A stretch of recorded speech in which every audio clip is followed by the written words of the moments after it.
예, 여러분 반갑습니다. 5월 15일이네요. 예, 여러분 반갑습니다. 5월 15일 목요일 아침입니다. 계속해서 로마서 51장 말씀으로 함께 은혜 나눕니다. 오늘 말씀 51장 가운데서 함께 봉독할 말씀 20절부터 24절까지 말씀 함께 하겠습니다. 20절부터입니다. 여호와께서 이르시되 너는 나의 철퇴 곧 무기라. 나는 네가 나라들을 분쇄하며 네가 국가들을 멸하며 네가 말과 기마병을 분쇄하며 네가 병거와 병거대를 부수며 네가 남자와 여자를 분쇄하며 내가 노년과 유년을 분쇄하며 내가 청년과 처녀를 분쇄하며 내가 목자와 그 양떼를 분쇄하며 내가 농부와 그 멍에소를 분쇄하며 내가 도백과 태수들을 분쇄하도록 하리로다. 너희 눈앞에서 그들이 시온에서 모든 악을 행한 대로 내가 바벨론과 갈대아 모든 주민에게 갚으리라. 여호와의 말씀이니라. 아멘. 오늘 말씀 제목은 하나님을 높이면 하나님께서 높이신다. 하나님을 높이면 하나님께서 널 높이신다. 이런 제목입니다. 50장에서 하나님께서는 바벨론을 멸하실 거다라고 하는 말씀을 하셨습니다. 그리고 이제 51장은 그것에 조금 더 자세한 내용들로 이렇게 말씀하십니다. 그러니까 하나님께서 왜 진노하셨는지, 그래서 왜 바벨론을 징계하시는지를 말씀하시는데요. 5절에 보면 이스라엘과 유다가 이스라엘의 거룩하신 이를 거역함으로 죄가가 땅에 가득하나 그의 하나님 만군의 여호와에게 버림받은 호라비는 아니라. 어저께 제가 말씀을 전하면서 바벨론이 이스라엘과 유다를 이제 완전히 정복하면서 야, 너희의 죄 때문에 여호와, 너희가 섬기는 여호와께서 너희를 버렸어. 그래서 우리가 신으로부터 버림받은 너희를 이렇게 대하는 것 우리의 책임이 아니야 라고 말하는 그런 비아냥 그림의 내용들을 소개했습니다. 그러면서 이들이 정말 하나님께서 행한 것에 대한 비아냥 그림이라는 말과 함께 하나님은 결코 이스라엘을 버리지 않으셨다. 다만 바벨론을 징계로 사용하시는 것에 불과했다라고 했는데요. 오늘 51장 5절에 하나님께서 바로 그것을 다시 한번 확인시켜 주십니다. 버림받은 유다가 아니다는 겁니다. 하나님께서 완전히 버렸기 때문에 너희가 그렇게 함부로 막 할 수 있는 그런 존재가 아니다. 나는 그 유다의 이스라엘의 하나님이다 라고 하는 말씀들을 이 51장에서 해주시고 있습니다. 자, 6절을 볼까요? 바벨론 가운데서 도망하여 나와서 각기 생명을 구원하고 그의 죄악으로 말미암아 끊어짐을 보지 말지어다. 여러분, 이스라엘이 애굽에서 430년을 살았습니다. 그죠? 그래서 그 430년 동안 살았던 삶의 터전을 이렇게 버리고 나온다는 건 쉽지 않을 겁니다. 그래서 하나님께서는 종살이라고 하는 매운, 정말 맵디 매운 그런 종살이를 또 이렇게 경험하는 시간들을 가지게 했는지도 모릅니다. 그렇지 않으면 안 나올 테니까요.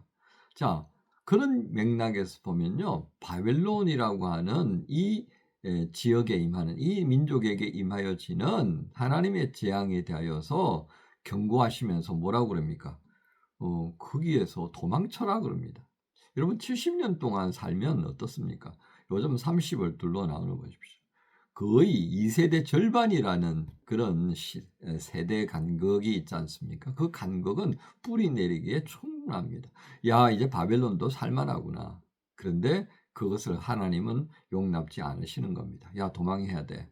너희가 바벨론을 향하여서 여기가 좋사오니 라고 하는 마음을 품는 그 순간 바벨론과 함께 너희는 망할 거야 라고 하는 것을 분명히 말씀하십니다.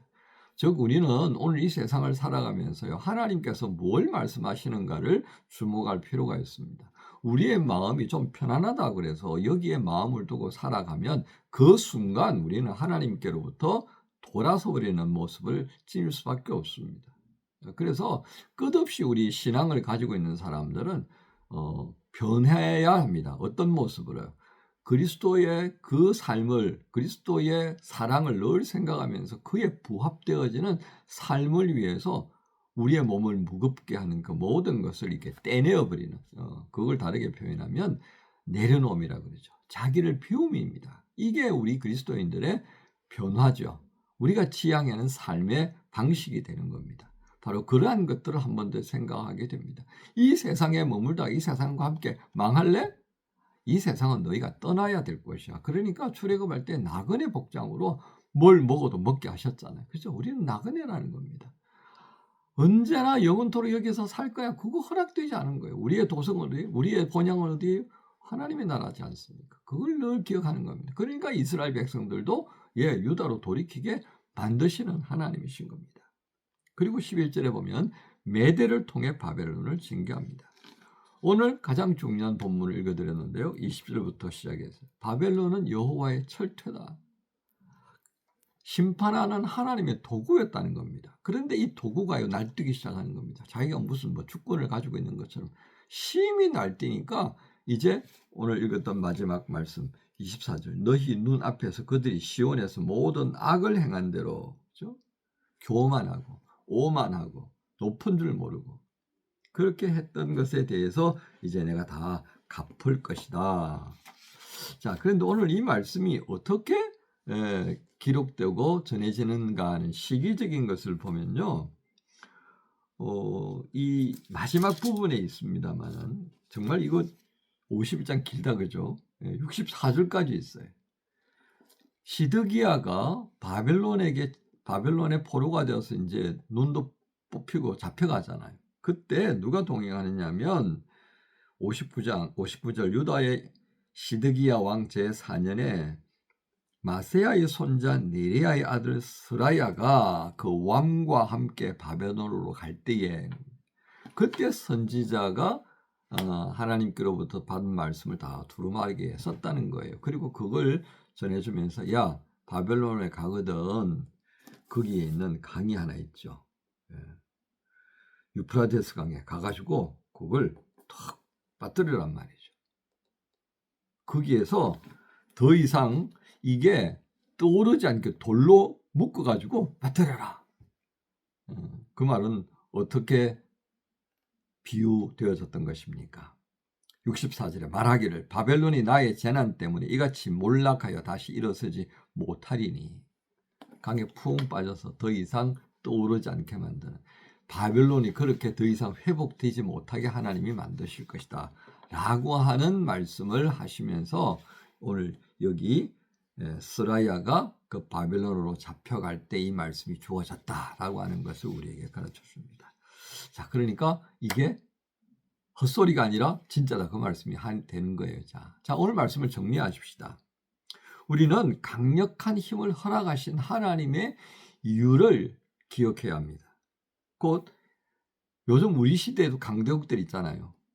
어저께 말씀드렸습니다만 우리 한국을 둘러싸고 막 힘께나 쓰는 나라들은 다 있어요. 그죠? 중국 있죠. 북쪽으로 러시아 있죠. 바로 또 옆으로 동쪽으로 또 일본 있죠.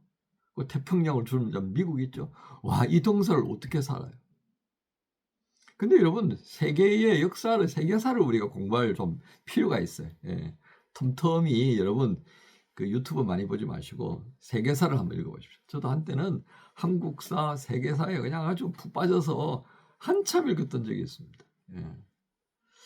그 역사서가요, 우리에게 뭘 말해줍니까? 흥망성쇠잖아요.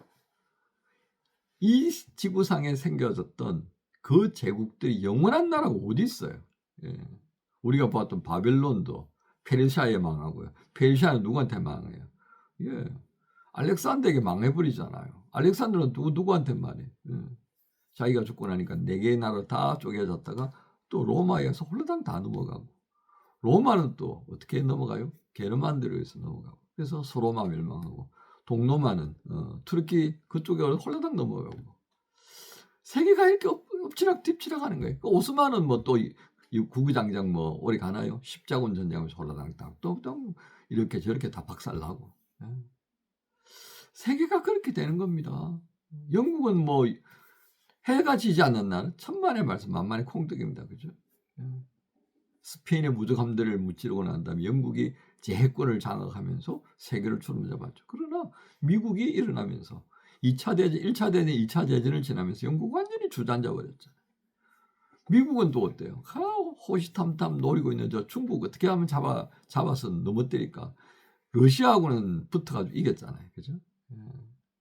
이제 중국이 덤벼드니까 저 중국을 어떻게 잡을까? 세계는 변하고 있습니다. 미국을 누가 잡아들일지 아무도 몰라요. 그러나 분명히 자빠진다 이거예요. 왜? 역사가 그걸 말하니까요. 어떻게 하면 무너지죠? 그 주신 권력, 그 영광을 자기들을 위해서 쓰게 되면 하나님은 무너지게 하신다라고 하는 겁니다. 우리는 이 역사의 과정을 통해 분명하게 인식해야 할 필요가 있습니다. 우리는 역사의 과정을 통해 하나님께서 주셨던 이 권력, 그 영광스러움, 그걸 가지고 우리가 어떻게 살았는가 주목하는 것입니다. 미국 제1주의로 가죠? 그럼 미국이 망할 날이 얼마 안 남았다는 뜻이라고 생각하셔야 됩니다. 많은 역사학자들이 그걸 지적하고 있습니다. 중요한 것은요, 하나님을 인정하고 그 하나님의 다스림에 순종하고 있느냐 않느냐에 대한 부분을 우리는 되물을 수밖에 없습니다. 그것이 그 되물어짐이 매일매일 지속되어야 되는데 그것이 딱 중단되어 버릴 때 몰락하는 거예요. 여러분 잠언 4장 8절에 어떤 말씀이 있는가 아십니까? 제가 읽어드리겠습니다. 그를 높이라. 그리하면 그가 너를 높이 들리라. 만일 그를 품으면 그가 너를 영화롭게 하리라. 반대로 하십시다. 그를 높이지 않으면 그가 너를 낮출 것이다. 만일 그를 품지 않으면 그가 너를 부끄럽게 만들 것이다. 이게 역사 속에서 드러난 하나님의 말씀입니다. 그 말씀을 잠언 4장 8절에 담았습니다.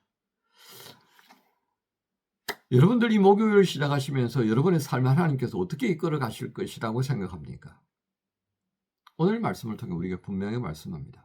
하나님을 높이는 삶을 살라 하시는 겁니다. 역사를 통해서 보았던 그 리스검이 우리 안에서 반복되지 않기를 바라시는 하나님.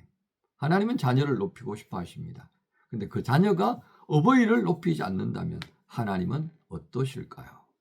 오늘 목요일을 시작하시면서 여러분의 모든 삶의 과정들이 시작되어진 이 아침에 하나님을 높일 수 있는 생각과 또 삶의 방식을 감당해낼 수 있도록 성령의 도우심을 구하면서 시작하십시다. 여러분 모두를 주님 예수님의 이름으로 축복합니다. 주님 감사합니다.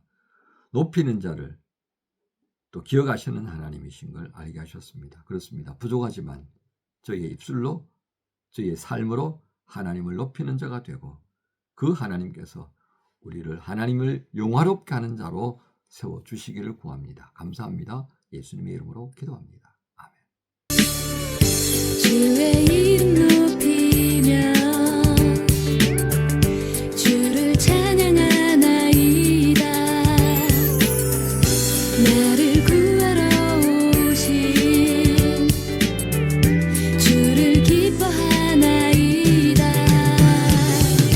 하늘 영광 버리고 이 땅 위에 십자가를 지시고 죄 사했네. 무덤에서 일어나 하늘로 올리셨네. 주의 이름 높이리.